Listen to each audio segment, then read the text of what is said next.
এদেশের ওলামা ইকরামকে যদি আপনি যতই বলেন না কেন, আমাদের দেশের আলেম ওলামারা যারা এই যে ফেসবুকে আর পটপট করতেছে, পুঁটি মাছ, এগুলো হলো পুঁটি মাছের মতো, লাফাই বেশি কিন্তু ওজনে ওই 50টা দিলে 1 কেজি হয়, কিন্তু বড় মাছ একটা দিলেই 1 কেজি হয় বা 2 কেজি 3 কেজি হয়, কিন্তু এগুলো চুপ থাকে। এই জন্য এদেশের ওলামা ইকরামকে আপনি যদি জিজ্ঞাসা করেন বা কোনো বিষয় এরকম পরিস্থিতির প্রতিকূল অবস্থায় যদি জিজ্ঞাসা করেন, তো তারা ধীর স্থিরভাবে যেটা কোরআন ও সহিহ সুন্নাহর কথা সেটাই তারা কি করেন, উত্তর করেন। আরে আমাদের সালাফগণ রাহিমাহুমুল্লাহ কত নির্যাতনের শিকার হয়েছেন, কত নবী রাসূলরা নির্যাতনের শিকার হয়েছেন, ইসলাম থেকে সরে গেছেন। আজকে কাশ্মীরের ভাই বোনদের প্রতি নির্যাতন হচ্ছে, এটাতে আমরা খুশি না, আমাদের অন্তর ব্যথিত। এই রাসূল সাল্লাল্লাহু আলাইহি ওয়াসাল্লামের সন্তান ইব্রাহিম মারা গেলেন, তার চোখ দিয়ে অশ্রু বের হচ্ছে। রাসূল, আপনি না কাঁদতে নিষেধ করেছেন? বলছে, আমি তো কাঁদতে নিষেধ করি নাই, চিল্লাচিল্লি নিষেধ করেছি। এটা একটা মানুষের হৃদয় অন্তরে ভালোবাসা নিজের সন্তানদের প্রতি এটা আসতেই পারে। তো আমাদের তখন তিনি বলেছিলেন যে ইব্রাহিম, তোমার বিয়োগে আমরা ব্যথিত, ইন্না লিফিরাকিকা ইয়া ইব্রাহিম লামাহজুনুন। স্বাভাবিক, হতেই পারে আপনার সন্তান যাচ্ছে, বাবা যাচ্ছে, মা যাচ্ছে, কেউ মারা যাচ্ছে, আপনি ব্যথিত হতেই পারেন। তা আমার শরীরের অবিচ্ছেদ্য অংশ আমার মুসলিম ভাই ও বোনেরা পৃথিবীর যে প্রান্তেই তারা থাকুক না কেন, তাদের ব্যথায় আমরা ব্যথিত। তো আপনি এখান থেকে কি করবেন তাদের জন্য? আজকে দেশীয় গণ্ডি তৈরি হয়েছে, প্রত্যেকটা দেশের একটা হদুদ সীমারেখা আছে, এবং বর্তমান পরিস্থিতিতে মুসলিম বিশ্ব দুর্বল থাকার কারণে কাফেররা তাদের উপরে জেঁকে বসেছে, যার একটা অংশ এটাও, এই যে কাশ্মীরের আক্রমণ। আজকে যদি কাশ্মীর যা শক্তিশালী হতো তাহলে কোনো সাহস তারা পেত না। তো যাই হোক, তো তাদের ব্যথায় আমরা ব্যথিত। তাদের জন্য এখন কি করার আছে?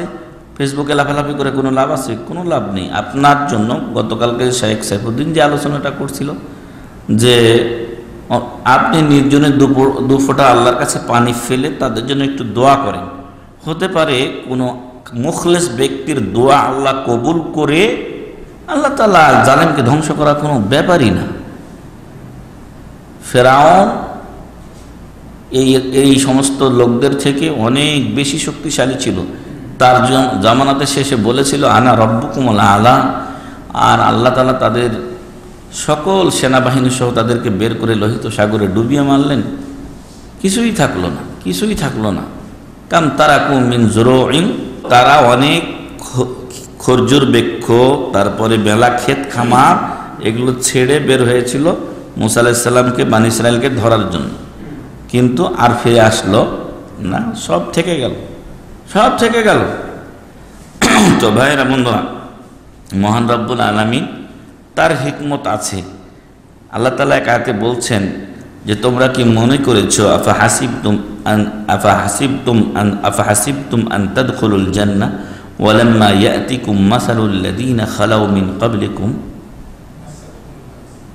মাসাতহুমুল বাসাউ ওয়াদ-দাররা ওয়া যুলজিলু হাত্তা ইয়াকুলার রাসূলু ওয়াল্লাযীনা মাআহু মাতা নাসরুল্লাহ আলা ইন্না নাসরুল্লাহ কারীব। এর আগে আমাদের আগে যেই উম্মতরা ছিল তাদেরকে অনেক পরীক্ষা করার পরেই আল্লাহ তাআলা চয়ন করেছেন। ঠিক ওইরকমই খালি আমান্না বলেছি, আমি মুমিন দাবি করেছি, তাতেই জান্নাত দিয়ে দেওয়া হবে এমন কি না। আমাদেরকে কি করতে হবে, কি করবেন আল্লাহ তাআলা পরীক্ষা করে নেবেন। সাহাবায়ে কেরামকে পরীক্ষা করে নিয়েছেন, পাস করেছেন, জান্নাত আল্লাহ দিয়েছেন। তো এই জন্য কি যেটা বলছিলাম যে আল্লাহ তাআলা এদেরকে ধ্বংস করা আল্লাহ অন্টুর ব্যাপার, এই বিশ্বাস আপনার থাকতে হবে। এই বিশ্বাস থাকতে হবে যে আপনার দোয়া কবুল করে আল্লাহ তাদেরকে ধ্বংস করতে পারেন। যেখানে মানুষ তার জন্য সফলতা দেখছে সেখানেই তার ব্যর্থতা শুরু হতে পারে। এখান থেকেই রাশিয়ার মতো বড় রাষ্ট্র যখন খণ্ড বিখণ্ড হয়েছে, তখন এখান থেকে ভারত বিখণ্ড হওয়াটা মানে অসম্ভবের কিছু না। করেন দোয়া আপনি আপনার রবের কাছে, যেই আপনি হাজার যুদ্ধ করার চাইতে আল্লাহ তাআলা যদি একটা আযাব দিয়ে দেয় তো এক আযাবই সে ধ্বংস হবে। যাই হোক, আমরা আল্লাহকে বিশ্বাসী, এই জন্য সদা সর্বদা আল্লাহর কাছেই আমাদের এখন দুর্বল মজলুমের ধর্ণা দেওয়া ছাড়া আর কোনো উপায় নেই।